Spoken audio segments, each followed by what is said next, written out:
This episode of Nurturing Wellbeing with Kurt Kelly, I have the opportunity to bring in one of the members of the Florida House of Representatives from District 1, Representative Michelle Salzman. And got to tell you, just being able to speak to legislators in the thick of the legislative session is always a little bit of a challenge to get them away from the Capitol. And I'm so honored that she was able to come and join us. What she's going to talk about is something that really intersects with us here in developing and nurturing our well-being, and that is mental health. And she's got a major passion for that. She's doing an exceptional job from the Pensacola area in bringing people together around this issue, and we're looking to export some of the great things that she's working on all over the state. I think you're really going to enjoy this episode of Nurturing Wellbeing with Kurt Kelly. I want to introduce to you Representative Michelle Salzman. Michelle, thank you, or maybe I should say Representative, thank you for being on with us today. And I just want to tell our folks, you know, I met with her almost first. I got her on the schedule, and she's a freshman, as they have it, freshman legislator. Doesn't act like a freshman. She had some tremendous ideas, particularly as it's working with mental health. And I just can't tell you how excited when I got done with that. I said, this person is going to be a leader over the next couple of years, and your power will really grow. And so first, but welcome. We're glad to have you here today. Well, thank you. I appreciate you having me. You can call me Michelle. I want our folks to know, let me say this, in the position, I respect the position of state house member, state senator, governor's office. You respect the position because it's earned that you've worked hard to get into that role. But you're also a person. I am. It's funny because they call it the honorable. It's like the honorable Saltzman. What? I mean, okay. You run for your seat because you just want to make a difference. All those titles they're almost intimidating to me. I'm just like, whoa, when people call me representative, I'm like, wait, are they talking? Oh yeah, that's me. 10 years, have been 11 years since I've been out. I'm still, when I see people over, they say, hey, representative, or when we did the opening on the House floor, the Honorable Kurt Kelly, I'm like, they really don't know me that well. But that's what I say. Yeah, exactly. That's my line. Yeah.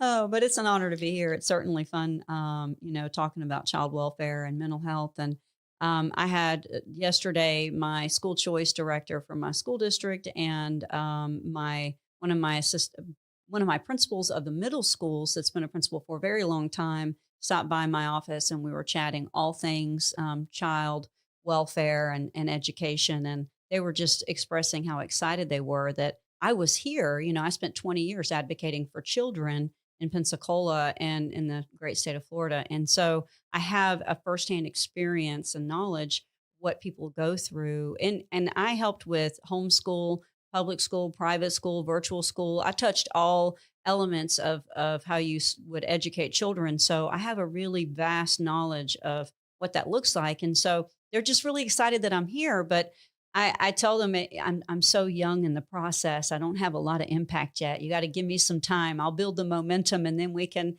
get in there and make some change. But I'm excited about the school testing reevaluation that we're doing. I think that that's going to be momentum for all of us in Florida, and certainly the children and the educators across the state are very excited about what's to come with that. But I always like talking about child welfare. I always like talking about education with children because that's what I did in Pensacola for so long.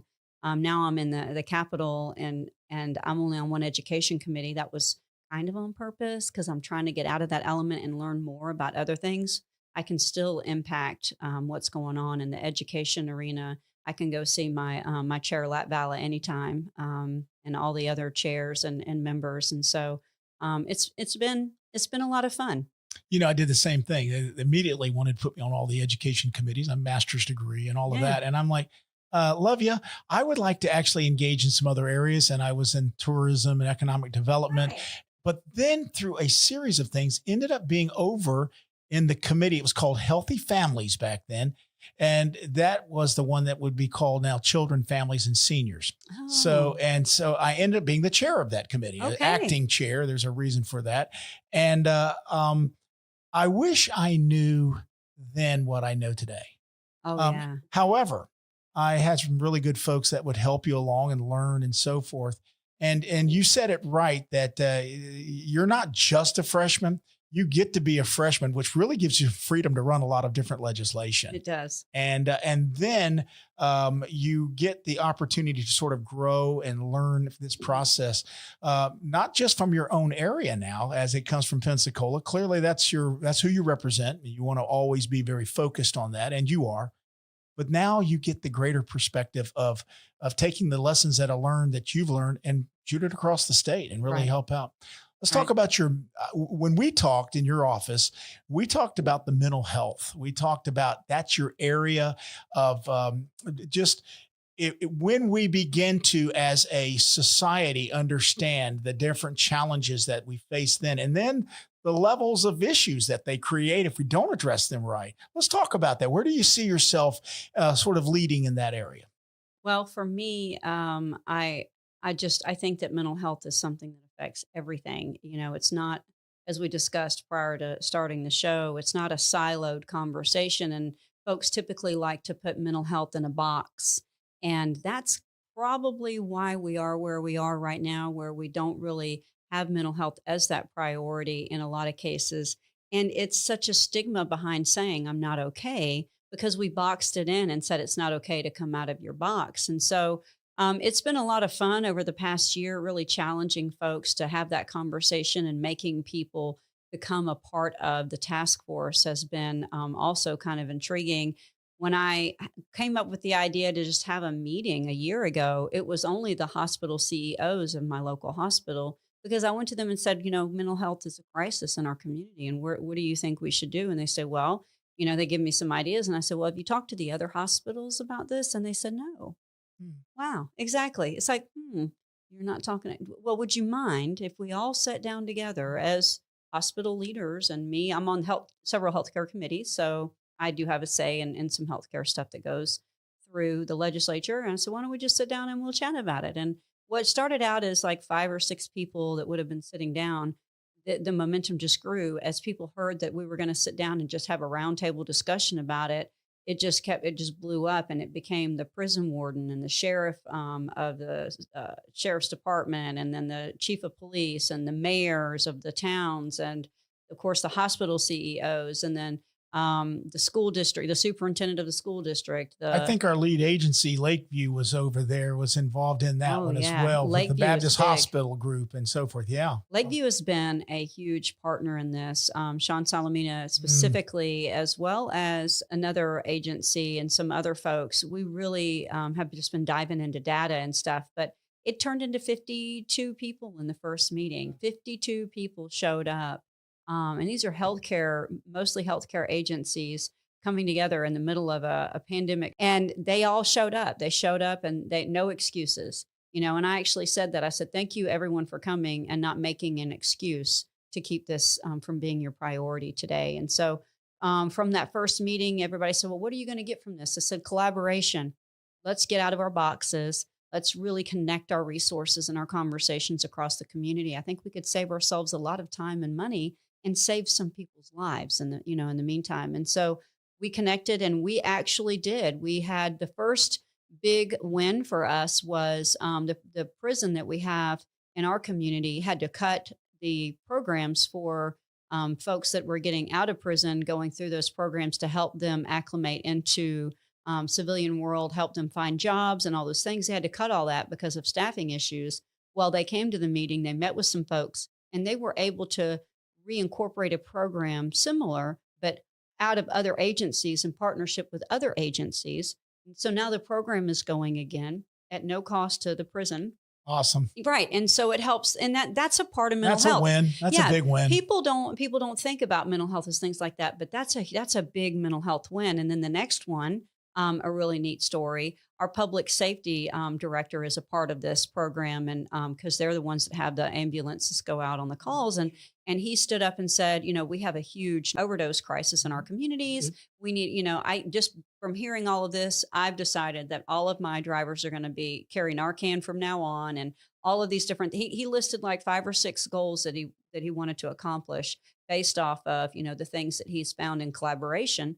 By the end of the meeting, he had every single resource to fill all of his ideas, and he didn't even have to take money out of his pocket, out of his own budget. It was all about just connecting. If somebody's already doing that program, you don't need to do it. That's right. If they have capacity, right? And if you don't have capacity and you need somebody to be doing it with you, it tells us that other folks need to expand on those programs and those services. And so collaborating the conversation really brings us together and allows us to see what the gaps are. Another thing that we did in this partnership was we were able to get the agencies to share their data. And something that hasn't happened across the state of Florida, which is very much why even the governor's office was like, whoa, what are you doing over there? We have HCA and nonprofit hospitals, and even the methadone clinic, the public safety department, the sheriff's department, everybody is sharing data. We have a big data dump of information. And then we created the blueprint of what it's like to receive mental health care. And that includes in the schools. And I mean, it's a very comprehensive blueprint that was created with big partnership with Lakeview and all the hospitals. And so through that, we were able to not just anecdotally say, well, we have a shortage of this or a shortage of that. We can show you where we receive 1,000 calls a month and only 100 beds, So how do we fill that gap? And one of the things that we launched was the messaging campaign. So while we're trying to figure out how to fill the gap and get these services available for the folks in the community, we can also start addressing the stigma behind saying I'm not okay.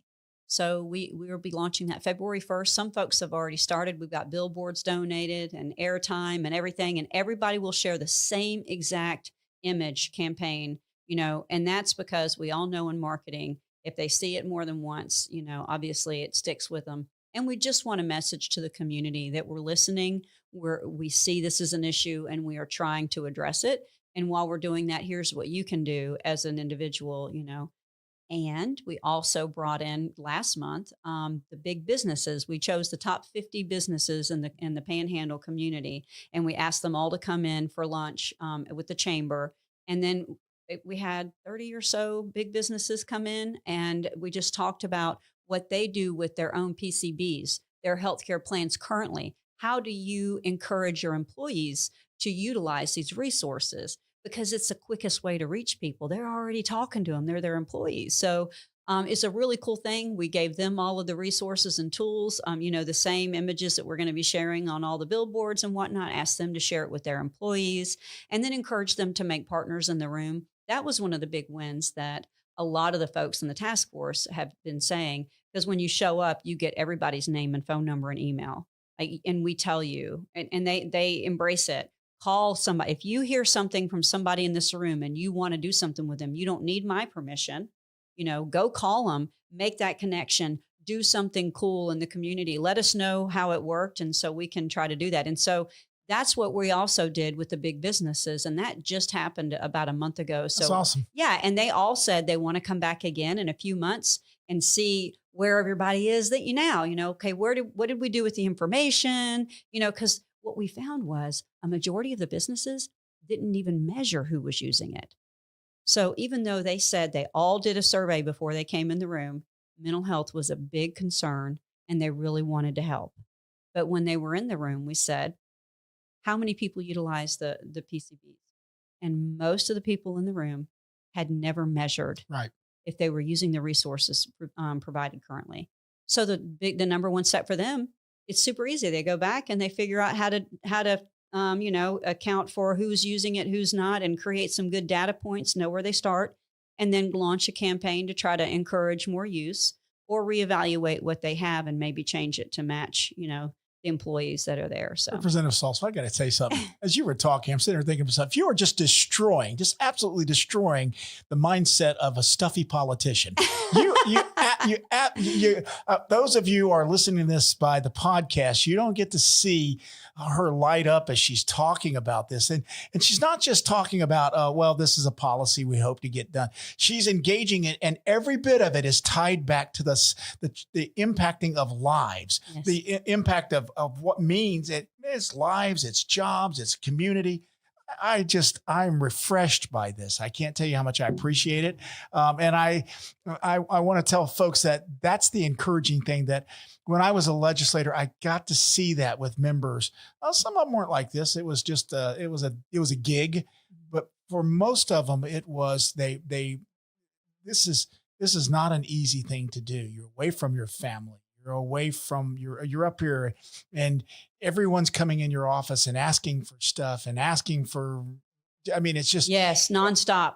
Gimme, gimme, gimme. all day long. And my cause is the greatest. Please make That's sure. right. Yeah, yeah. That's right. I do have some good news though. When I was here, we were cutting everything because it was during the tech. At least you have a little bit of resources to A deal with. little bit. Okay. We have the biggest budget ever, Bless your $101 heart. billion. Yeah, bless your heart. That's the biggest gift you can give a freshman legislator is plenty of money to go around. I mean, we all look, yeah, I know. We all look like God's coming home with all these big checks. It's like, I don't know if it'll last, but yep, that's funny. But you made the comment, and I like this for your billboards. It's okay to not be okay. There was a book back in the 70s. It was called I'm Okay, You're Okay. All right. Then there was a comedian that came out in the 90s, a Christian comedian, and I think his name is Mark Lowry. And he wrote a book, I'm Not Okay, and Neither Are You. I like that. I like that. Yeah. And it was meant to be funny, but it was also saying, listen, we've all got hurts. We've all got stress, but sometimes it gets out of kilter. And there are folks that are here to help. I just finished an interview with a young lady that gave a unbelievable testimony about her life and everything from all the problems it was almost like she was falling down into this conversation of her life just falling apart. And it did, to the point where she lost her children and she got arrested and she went to jail and all this stuff. And if you stop the story there, it would be a tragedy. It would be a Florida tragedy. It would be an American tragedy. But because of some help and started working with it, she is coming back out of the backside of it. And now 10 years later, she's leading people. I actually am working with Senator Albritton and State Representative, who are the chair of the Children and Families and Seniors is Thad Altman, a good friend of mine. I love that. Yeah. Well, he and I served together, but he's been in there long he time. has. He's a great guy. Yeah. But both of them have said, we're going to help you this year, Kurt. We're going to start a parent association to start talking to folks who have a lived experience. And so the legislature is backing this, and I'm quite sure we'll get the funding for it to start a parent association that it's okay to not be okay, but we want to help you through it. So it's kind of like what you're doing. Well, I'll talk to you more about that offline. That's awesome. Because I think this really fits right in with what you're doing. Now, obviously, we're focusing on trying to get parents and children back together. Yeah. And working with them. There are times when they're never going to get back together. Mm-hmm. Drugs have a lot to do with that. But there is hope. And I think the more that we're able to look at, and not just look at them as a child's been removed and I've got to get them in a safe place. Yeah, we got to do all of that. Mm-hmm. That's a person. It's so utility, you have to break it down and add that humanity back into the process. We removed it so long ago because we didn't understand the consequences of doing so. Government is in the process of processes, and I mean, they're supposed to be utility, but what we see now is it's more than that. And sometimes you're not going to get an ROI that can be articulated from 12 months. Like it's kind of like the early learning readiness scores. For decades, we're screaming, pre-kindergarten readiness score is so critical. It really will tell you what's going to happen if they're going to be in prison or if they're going to have, pregnancies and people just, where's the data? Guys, it's just common. It just makes sense. You tell them it makes sense, but they needed to see data. So 10 years later, we finally go, oh, look, the data says, guys, this isn't an epiphany. It was there all along. These people have been human beings this whole time, and so putting humanity back in the process is critical for the future of America. We're not just talking about a parent with a drug addiction or the future engineer or future school teacher or whatever, which is the child of that parent. We're talking about the future of America, and we have to stop trying to compartmentalize these conversations and turn them into data points. So good for you. Good for you for doing that. And I'm going to have to stop by Senator Albritton and give him a big hug. I had no idea that he was on that. I just met with him last week about something else, and had I known that he really got it, I certainly would have said thank you, because it's a real thing. And when you give someone hope, even like you said, say they don't get back with their child, you gave them hope, and you can't get anywhere in mental health without hope. And you certainly, if you don't have hope or a good mental health, you're not going to be able to thrive in school or in therapy or in a job, and the economy depends on people that can actually do those things. So Alexis de Tocqueville comes to America, does the American experience, studies America, and he comes back, and his conclusion was simply this: that and there's this big thick book that you can read, but his conclusion was America is great because Americans are good. Mm. What he meant by that is that we were good to one another. We had a sense of community. We had a sense of family. And often it was focal around the faith, the church, the faith community. And we are a great country because we're good. Now he warned us. He said, if we cease to be good, we can cease to become great. That's Cease to be right. great. And I believe that's why you focus. I got beat up one time. I think they were beating me up. I don't know if it was in the press. They called Kurt Kelly a bleeding heart conservative, and I'm okay with that. I was Good like, for you. and I said, because good, and I kind of sense that you're part of that mantra as Yeah. well as that it's that you recognize the humanity.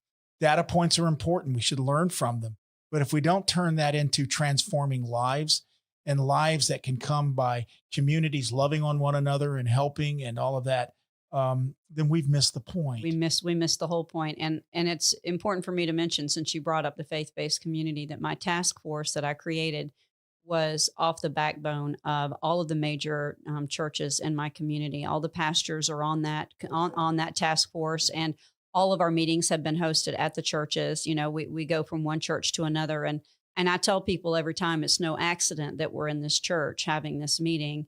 We have got to come together. Churches do so much. A lot of them already provide counseling for their members for all the things that we sit here and say we need counselors for. Why not include them in the conversation? They want to be in the conversation, and they've been great partners so far. So I think a lot of folks miss that. When you talk about creating a good coalition of people in any community, when you're talking about people, you should always include the faith-based organizations. It doesn't matter if you have one of every kind. I don't care what your religion is. Right. It's not about the religion itself. It's about the sense of community and people. And I share with folks that I believe that government's best role is to be just.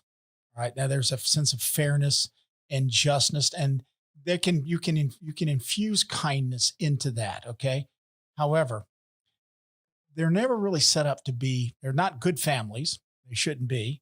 They are never really set up to love. Their job is to be just.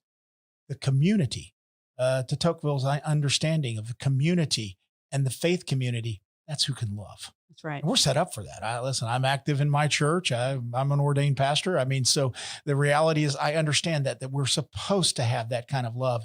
And by the way, thank you. I was going to say, as this is what a great citizen representation is all about. Thank you for bringing that into the marketplace of ideas the right way and infusing it.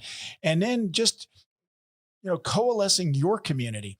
The lessons you are learning there in Pensacola, we want to be a part of helping that move across the state. Because I will say this, as you are doing that for a community mental health, as it works, it also affects our children and families. Yes. And because we know that's where a lot of the breakdown of the family is taking place. And we believe that we can affect that. I could probably put a cost savings to this. That's too utilitarian.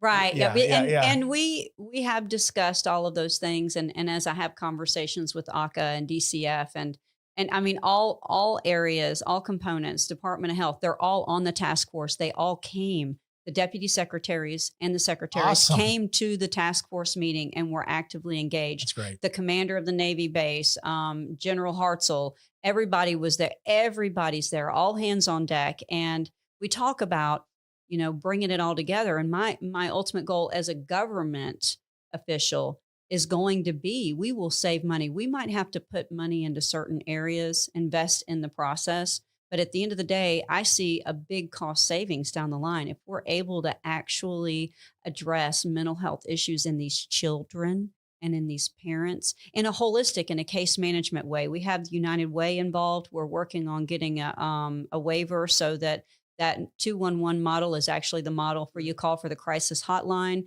So we can do all things, whether it's a mental health call or if it's a call for food. As we know, the ALICE population, the most underserved population, is the most needy of mental health services. So being able to tie all of that together, I think we're going to see a huge cost savings, but really what we're going to see is a greater America. We're going to see a greater Florida. We're going to see a more thriving economy, better school grades, happier teachers. Everybody will be happier if children come to school ready to learn and they go home to a place that is great to be there, and then the employee goes to work ready to work.